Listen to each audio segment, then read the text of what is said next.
जिस किसी पॉलिटिशियन का नाम प्रज्ञा होगा, अजय होगा, कुलदीप होगा, संगीत होगा, सुरेश होगा, कपिल होगा, वो लोकप्रिय नेता होगा।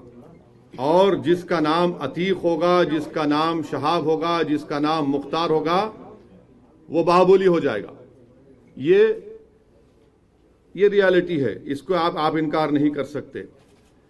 और अगर अतीक अहमद मुजफ्फरनगर कांड से पहले अगर कोई प्रोवोकेटिव स्पीच देते और गोरखपुर में कोई और भाषण दे देते और उसके बाद गड़बड़ हो जाती, तो हो सकता या फिर उनका उस समाज से ताल्लुक होता जिसके पास सत्ता है।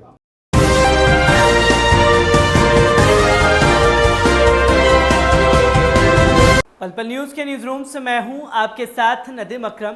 उत्तर प्रदेश 2022 की चुनावों की तैयारियों में तमाम राजनीतिक पार्टियां लग चुकी हैं और इन राजनीतिक पार्टियों में जो सबका सबसे ज़्यादा ध्यान खींचने का काम कर रहे हैं वो है बैरिस्टर असदुद्दीन ओवैसी।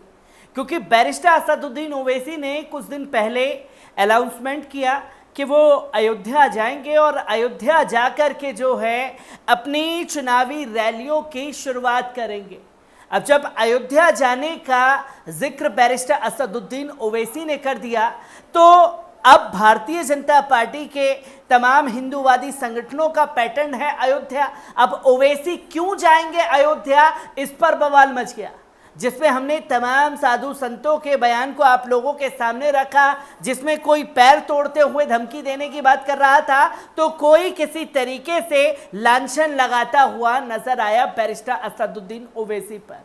अब तमाम अल्पविरामों को पार करते हुए ओवैसी ने आज जो सियासत दांव खेला है उत्तर प्रदेश में, उससे कहीं ना कहीं राजनीतिक पार्टियां जो हैं बुरी तरीके से बौखला गई हैं और माथे पर सबके एक लकीर खींचने का और टेंशन में डालने का काम बैरिस्टर असदुद्दीन ओवैसी ने कर दिया है। क्योंकि बैरिस्टर असदुद्दीन ओवैसी की पार्टी में उत्तर प्रदेश की राजनीति के बड़ा चेहरा माने जाने वाले अतीक अहमद ऑल इंडिया मजलिस इत्तेहादुल मुस्लिमीन में शामिल हो गए हैं। और जैसे ही प्रेस कॉन्फ्रेंस इस चीज़ को लेकर के प्रयागराज में रखी गई तो तमाम राजनीतिक पार्टियां इस प्रेस कॉन्फ्रेंस पर नज़र टिका करके बनी हुई थी। और साथ ही साथ अतीक अहमद को क्यों पार्टी में शामिल किया गया है, इन पहलुओं को भी आपके सामने रखूंगा।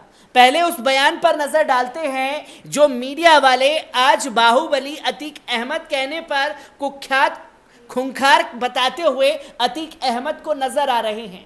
उस पर ओवैसी ने क्या पलटवार किया है, पहले उस पर नजर डाल लीजिए। साहब के ताल्लुक से कि आप उनको ले रहे हैं, इनके खिलाफ केसेस हैं, फुला हैं, ये हैं। देखिए, उत्तर प्रदेश में 37% जो बीजेपी के एमएलएज हैं उनके खिलाफ क्रिमिनल चार्जेस हैं। बीजेपी में जो 116 एमपी हैं उनके खिलाफ क्रिमिनल चार्जेस हैं। 87% बीजेपी एमपीज के खिलाफ सीरियस क्रिमिनल चार्जेस हैं 116 में से। जो एडीआर की रिपोर्ट है उसमें कहा गया कि BJP has most number of MPs and MLAs with cases of crime against women. ADR ये कहता है कि बीजेपी एक एनजीओ है जो तमाम हम लोगों का रिकॉर्ड रखता है। उन्होंने कहा कि बीजेपी में ऐसे कई एमपी एमएलए हैं जो जिनके खिलाफ महिलाओं के खिलाफ मुकदमा है। 30% उसमें सीरियस चार्जेस है उनके ऊपर। और बीजेपी की जो अलाई जेडीयू है उसमें 81% एमपीज के ऊपर क्रिमिनल चार्जेस हैं। बीजेपी में एक सांसद हैं मध्य प्रदेश से, उनके खिलाफ तो और सीरियस चार्ज है, आप जानते हैं, जो माजी में नाथूराम गोडसे को अपना हीरो माना और हेमंत करकरे के ताल्लुक से अनाप शनाप बका। और पांचवी बात यह है कि इस साल मार्च में सुप्रीम कोर्ट को जो एमिकस क्यूरी ने रिपोर्ट दी, सुप्रीम कोर्ट को यह बताया गया कि उत्तर प्रदेश में 77 केसेस जो मुजफ्फरनगर राइट के थे उनको उत्तर प्रदेश की सरकार ने विड्रॉ किया।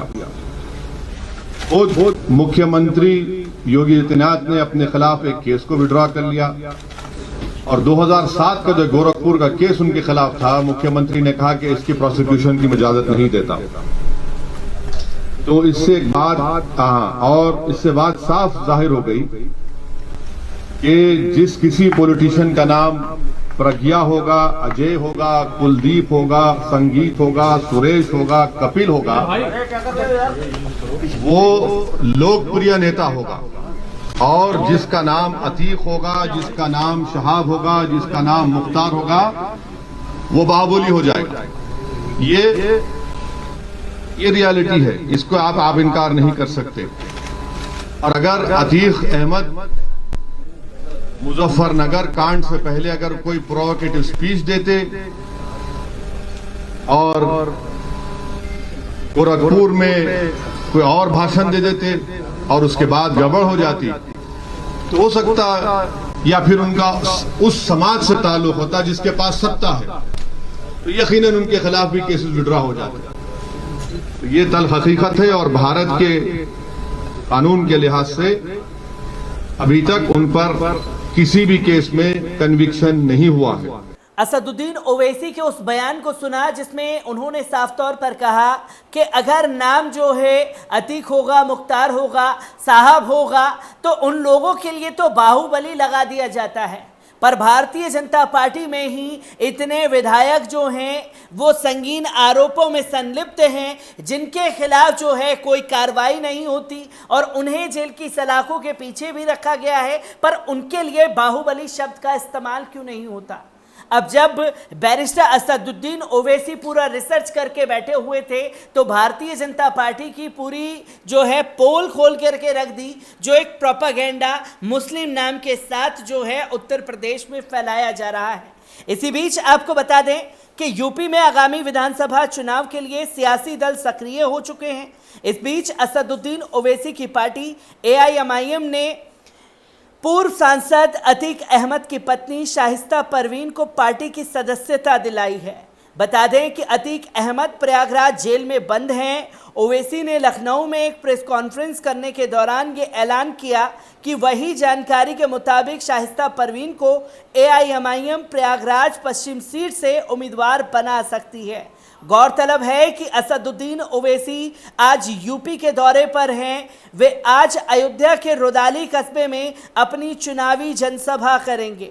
ये तस्वीर सामने आई तो हर कोई हैरान था कि अतीक अहमद को पार्टी में शामिल कर लिया गया। ये वही अतीक अहमद हैं जो 2017 में दमखम रखते थे समाजवादी पार्टी को जिताने का, और वो नाम जो लिया प्रेस कॉन्फ्रेंस में मुख्तार अंसारी का, ये वही मऊ से मुख्तार अंसारी हैं जो कई सीटें अपने दम पर निकालने का दम रखते हैं और जेल में रहते हुए भी अपने चुनाव जीतते हुए अक्सर नजर आए हैं। जब 2017 में गठबंधन के लिए समाजवादी पार्टी के पास गए थे तो समाजवादी पार्टी ने इस तरीके से दरकिनार किया था कि इनके साथ आने से बड़ा नुकसान हो जाएगा। तो वही मुख्तार अंसारी बहुजन समाज पार्टी में तमाम अपने कार्यकर्ताओं के साथ बहुजन समाज पार्टी में शामिल हुए, तो वहीं अतीक अहमद को लेकर के असमंजस जारी था और आज अतीक अहमद ने बैरिस्टर असदुद्दीन ओवैसी का दामन थाम करके तमाम अटकलों पर विराम लगा दिया है जो मुस्लिमों की रहबरी का दावा करते थे। एक बड़ी चोट मारने की कोशिश बैरिस्टर असदुद्दीन ओवैसी के द्वारा की गई है। तो वहीं आपको बता दें कि अयोध्या जाने से पहले बुरी तरीके से बौखलाहट जो है वो मची हुई है सियासी पार्टियों में, और इससे पहले तमाम मीडिया बंधुओं ने एक पैकेज चलाया जिसमें यह कहा गया कि राम की नगरी का ओवैसी ने अपमान कर दिया।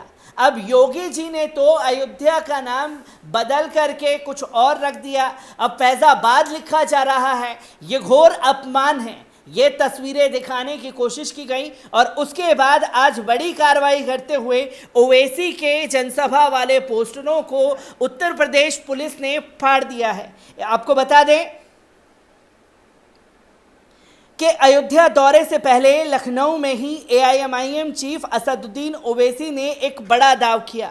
उन्होंने कहा कि यूपी में 100 सीटों पर चुनाव लड़ेंगे और जीतेंगे। 60 साल तक सबको जिताया, अब हम जीतेंगे। और उत्तर प्रदेश में सपा बसपा से गठबंधन के सवाल पर असदुद्दीन ओवैसी ने कहा, पहले सपा बसपा को हमसे गठबंधन करने के लिए आने दीजिए, हम उनसे बात करने के लिए तैयार हैं, वे पहले बात तो करें, हम तैयार हैं। इसी के साथ साथ आपको बता दें कि ओवैसी ने समाजवादी पार्टी और बहुजन समाज पार्टी पर निशाना साधते हुए कहा कि सभी पार्टियों ने सिर्फ मुसलमानों का इस्तेमाल किया है। सपा बसपा गठबंधन के बावजूद बीजेपी जीती। यूपी में मुसलमानों की हालत खराब है। वहीं यूपी के नेता अतीक अहमद की पत्नी शाइस्ता परवीन ओवैसी को पार्टी में शामिल हो गई हैं। ओवैसी की नुमाइंदगी में उन्होंने पार्टी का दामन थामा। तो वहीं अयोध्या में ओवैसी की जनसभा में फैजाबाद लिखे हुए पोस्टर पर पुलिस ने स्टिकर लगा दिया है। पुलिस ने फैजाबाद लिखे पोस्टर और होर्डिंग्स हटवा दिए हैं। पुलिस के मुताबिक जिले का नाम बदला जा चुका है, इसलिए फैजाबाद लिखने की कोई ज़रूरत नहीं है। ओवैसी के समर्थकों का कहना है कि नगर निगम और शहर का नाम आज भी फैजाबाद है और जिस स्थान रुदाली पर जनसभा होनी है वे जगह भी फैजाबाद शहर की तरह आती है। ये लोगों का कहना है कि कुछ लोग रात के समय आए और ये पोस्टर लगा दिए गए। ये तमाम तस्वीरें जो हैं अयोध्या के दौरान बैरिस्टर असदुद्दीन ओवैसी के लिए सामने आ रही हैं और बैरिस्टर असदुद्दीन ओवैसी किस तरीके से तमाम मुद्दों को भुना पाएंगे ये आने वाला वक्त बताएगा। कितना फ़ायदा अतीक अहमद के पार्टी में आने से होगा इसके लिए भी वक्त तय करेगा। अभी 5 महीने बाकी हैं। तमाम राजनीतिक पार्टियां अपने अपनी ज़मीनी स्तर पर जुट गई हैं अपनी ज़मीन तलाशने के लिए। मैं ऐसी ही खबरों से आपको रूबरू कराता रहूँगा। दीजिए इजाज़त, शुक्रिया।